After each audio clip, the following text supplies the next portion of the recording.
Hello, welcome to Hankins Custom Rifles, Hank's Precision Gun Parts, and another episode of Hank's TV, where I'm going to tell you the truth, the whole truth, and nothing but the truth, the way I see it. So, what we're going to do today is we're going to unbox this Tikka T3X.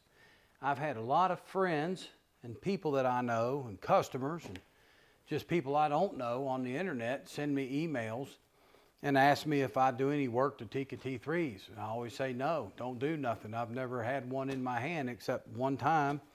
A friend of mine brought one down and wanted me to put a muzzle brake on it. So I put the muzzle brake on it. He picked it up a couple days later, and I haven't seen it or held it or know anything about it since. But with all the people asking me about the Tikka T3s, I have decided to buy one for myself. I bought this one, wasn't given to me. I'm not affiliated with Tikka. I'm not trying to sell their rifles. I'm just going to tell you what I think of their rifle and be honest with you. I've seen a lot of YouTube videos where people are reviewing these and they always come out, you know, way up here on the top. They're the best thing ever. And there's a couple of companies that really push them. And that's good. I'm glad that they do. And if it's a good product and it's a good rifle, then they should be getting pushed. If they're a piece of junk, they shouldn't be getting pushed. But I'm not saying that. I don't think they're junk already. I think it's a pretty good gun from what I've seen of the one I worked on here a couple of months ago. But I bought this one. I paid just a little over $1,000 for it. And I got it in the shop the other day and I took it out of the cardboard box. And as I was getting ready to start opening it up, I thought, hey, I should do an unboxing on this thing. I've never done an unboxing video before, but I know a lot of people like unboxing videos, and that way they can see it come out of the box. They kind of know what to expect if they buy one. And I'm just going to be as honest with you as I can and give you my opinion of this gun, and hopefully it turns out to be pretty good. So we're going to open it up. It did come in another cardboard box from the shipper, but this box here is pretty much garbage. It's paper thin. I want to call it Chinese cardboard, but apparently it's Finland cardboard because the Tikka is made in Finland. So right here on the top of the box, when you open it up, it looks like they give you a Tikka sticker. You can put that on your gun case, back window of your pickup truck, whatever you want to put it on, or throw it in the garbage. I always throw these stickers away, but some people like to put them on stuff and keep them, so that's up to you. Let's see, we've got our instruction manual, and it's written in 7 different languages. So if it was written in English only, it'd probably take about 3 or 4 pages, but we got a book here that's about 1/4 inch thick. Let's see, 144 pages for an instruction manual for a bolt action rifle. That tells you what they think our knowledge is, or how smart people are today. They need instruction manual. They put don't drink it on the bottle of antifreeze now, but that's just the way it is. People have gotten dumb. I probably shouldn't say that, but I do.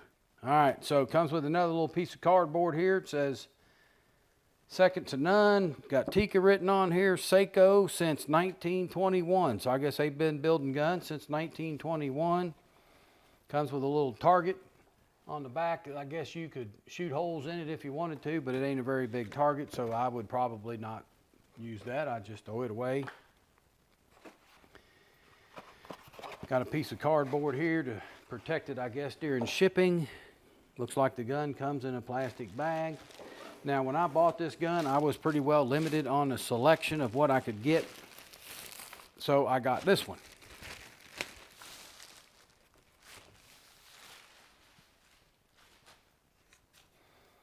It's all stainless steel. It's a 6.5 PRC, plastic stock, cheap synthetic plastic stock. Okay, it's got a orange spider web on it. It looks like they have been able to copy my spider web. I've been doing this for years, and looks like now Tikka's doing it. So it's a good looking gun. Spider web finish is nice. The orange looks pretty cool. It's got a removable grip here, if I'm correct.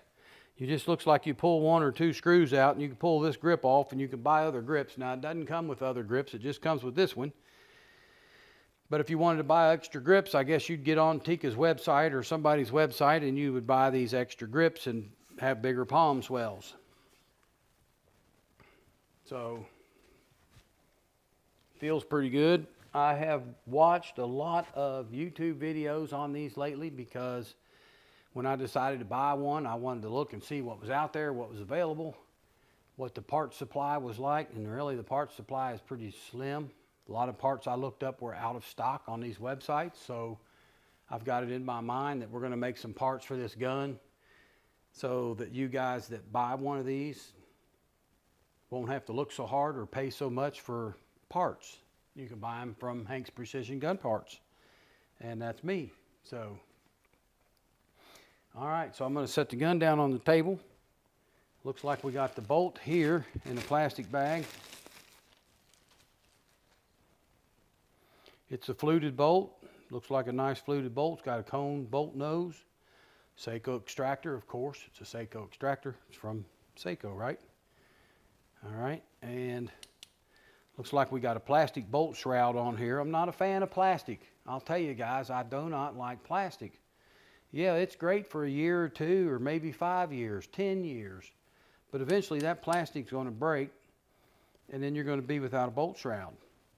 If you had it made out of aluminum or steel, it ain't ever going to break. And it's got a plastic bolt knob on it too. So that's probably removable. We can probably unscrew that and put on something else. I can't see any threads up in there, but so that's plastic.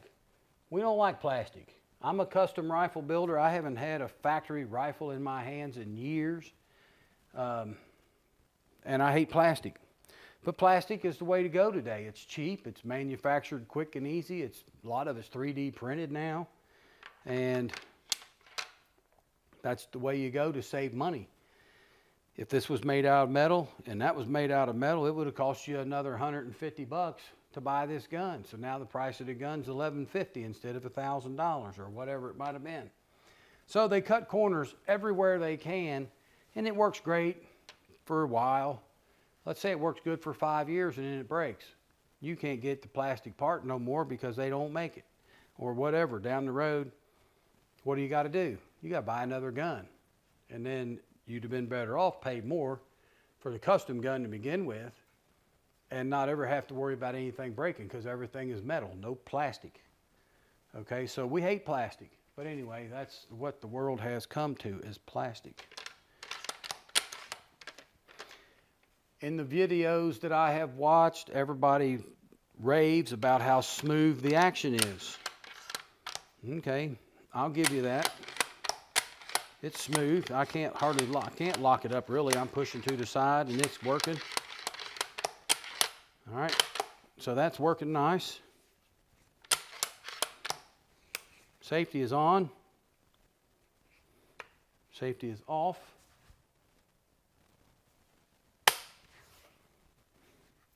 Good crisp, clean trigger pull. Let's see what we got here. We got the magazine. And of course, the magazine is plastic. All plastic. So if you drop it or step on it, it's probably going to break. Now, if you run over it with a pickup truck, it's probably going to break for sure. But there's some aluminum and metal magazines out there that you could run over with a pickup truck and they're not going to break. But this one here is. But other than that, it looks like it's okay.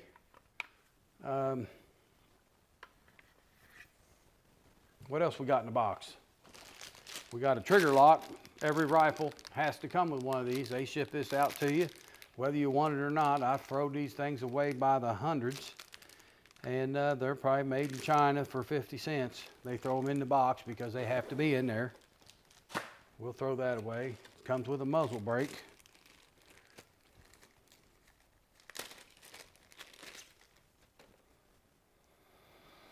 Okay, so the muzzle brake has 2 ports angled forward, and then 3 that looks like they're straight through. It looks like it's 30 ports all the way around it. It's round. All right, and it's got a thread protector on here, so let's take that off. Check the fit on the thread protector. Is kind of sloppy, but that's okay.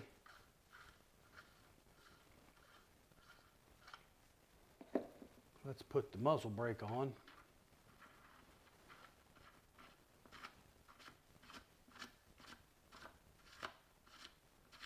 It fits better than the thread protector, so that's good. There's no slop in that. That's what you want. It's got a pretty good fit right there at the junction, but it's a different color than the rest of the gun. I don't know if you guys can see that, but that muzzle brake is gold.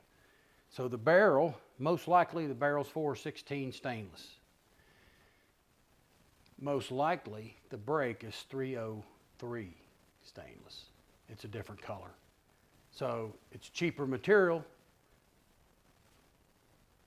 easier to make, cost them less, but it don't match the gun. So what's another $2 for the material when you're putting a muzzle brake on a $1,000 gun? $2 a gun times 10,000 guns, you're already looking at $20,000. You see where I'm going here, guys, right? You do the math and add it up. Same way with these plastic pieces, couple dollars here, couple dollars there. Over tens of thousands of guns over the next couple of years or decade could add up to $1 million that the company has saved by selling you what I call an inferior product, but it's still okay. It's going to work fine. Now, I do want to check one thing that I just noticed on the muzzle brake. So I've got to get a pair of calipers and I'll be right back with you. All right, I went and got my handy dandy pair of calipers here, and I want to check this muzzle brake. So I bought this gun in a 6.5 PRC. That bullet measures 264 in diameter. The muzzle brake should be bored 284, 20 thousandths over bullet diameter for optimum performance. And this muzzle brake right here is bored at 397. So that is way over. I'll do some math here for you fellas. Take me just a second. We're at 394, is that what I said? 394 minus 284. I could have done that in my head if I'd thought about it. That's 110 thousandths oversized, fellas. 110 thousandths. Now you know why they do this. This is a one-size-fits-all muzzle brake. Whether you ordered this in a 6.5 Creedmoor, 6.5 PRC, a 243, a 308, a 300 Win Mag, a 300 Ultra Mag, whatever they're chambering this in, 7mm Remington Mag, you get the same muzzle brake. So the hole is great big, which makes the muzzle brake less effective. Custom rifles, at least when I build them, the muzzle brake is bored to the proper size, which is 20 thousandths over bullet diameter. There are a few exceptions, but not many. One of them is smokeless muzzle loaders when you're trying to put the funnel in the muzzle brake. So if you guys want to take a note to that, that the muzzle brakes on your muzzle loaders are bigger than 20 thousandths. That's the reason. You got to have room for the funnel to go down through the brake. All right, so other than that, fellas, the gun's looking pretty good. I mean, it's $1,000. You can't expect it to be what my $4,000 or $5,000 gun's going to be. It does come with some sling swivels. I'm not even going to take these out of the plastic bag because we all know what sling swivels are. And they go on the sling studs right here so you can attach a sling. I'm probably never going to put a sling on this gun, so we don't even need to take them out. It does look like the trigger guard's all plastic, and again, the magazine is plastic. The muzzle brake don't match. It's bored way oversized, and that's about all I see, really, that I want to mention, really. I did see some videos where everybody said the recoil pad on these was junk. So far, I don't know that it's pretty hard. It says Tikka on it, so it's their own recoil pad. it still pulls up pretty nice if you put it in your shoulder the way you should put it in there. Okay, so that's working. But there it is, fellas. Tikka T3, unboxed, reviewed, quick review, by the way, by Jeff Hankins here at Hankins Custom Rifles. Now, I will tell you, I've been building rifles for over 20 years, so this is not, I'm not new at this. I've been doing it a long time. We've got people springing up all over the internet that haven't been building rifles for 6 months, and they've already got them a website, and they're building rifles, and I'm happy for them. I hope they make it and be successful. But in order to be successful, you have to be honest. And I know I get calls all the time, but I know there's guys out there that aren't being honest with their customers. One thing I'll never do is I'm not going to lie to you. I'm not going to tell you that a gun will do something that I don't think it'll do just because I know you want me to say it'll do it so that you buy it from me. If you want to order a gun and you're going elk hunting and you're ordering a 243, I'm going to tell you, dude, you don't want that. Okay? If you're going prairie dog hunting and you order a 7mm Magnum, I'm going to tell you, you really don't need that. It'll kill the prairie dogs, but you don't really need it. All right. But anyway, that's enough there. I'm not going to blow a bunch of smoke up your, you know what. I'm going to tell you the truth, the whole truth, and nothing but the truth, the way I see it when I do these videos. Subscribe to my YouTube channel. Give me a thumbs up. Stay tuned for some updates on this Tikka T3 because I'm going to put it through the test. We're going to mount a scope on it. We're going to shoot it. We're going to sight it in. We're going to test it with a bunch of different ammo, whatever I can find, get my hands on. I might even try to do some hand loads for it if I've got time.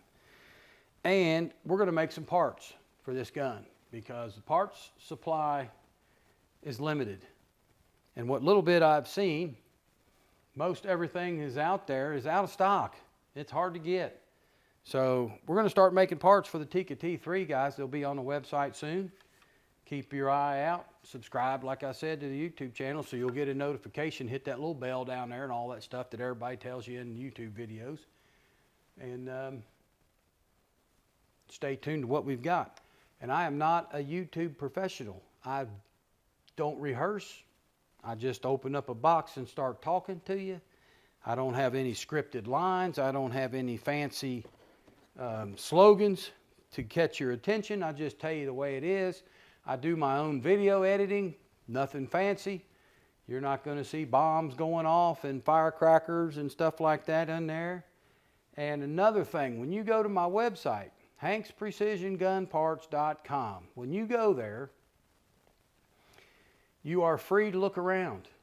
There's no robot going to ask you for your email address. There's no spin the wheel for your magic discount. Every website I go to nowadays has some kind of gimmick to get you to stay on the website. As soon as I see those websites, I just want to get off of them as fast as I can. Because if they've got a gimmick to keep you there, you almost have to think that their whole product is a gimmick.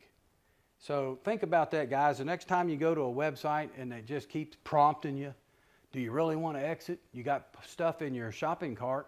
So you put stuff in your shopping cart and you don't even buy it. Next day you get up and you got an email from them saying, hey, you left stuff in your shopping cart. Yeah, I know I did. I decided I didn't want to buy it, so I just clicked off the website.